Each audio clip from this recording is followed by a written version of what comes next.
Faire la différence entre ce qui est compliqué et ce qui est complexe, ça aide à prendre les bonnes décisions. On a tendance à systématiquement voir les choses comme s'il y avait une bonne solution. On cherche la bonne solution à notre problème. Et si ce qui se présentait à nous n'était pas un problème, mais une problématique, et donc si ça relevait de la complexité plutôt que de la mécanique. Il faut qu'on fasse la distinction entre les deux. Ce qui est mécanique, je vous donne un exemple. On peut, vous et moi, s'amuser à démonter un moteur de voiture thermique. Il y a 450 pièces dedans. Je ne sais pas si vous êtes très bricoleur, pas moi. Peut-être qu'on va y passer quelques semaines, mais il y a une bonne solution. On va réussir à remonter le moteur et il va refonctionner. C'est mécanique, il y a une bonne solution. On a tendance à voir les choses de cette manière-là.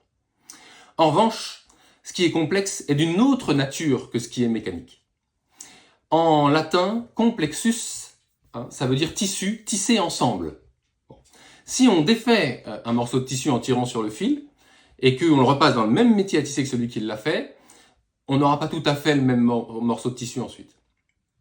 C'est complexe. Il n'y a pas une bonne solution, mais il y a des bonnes solutions et certaines meilleures que d'autres.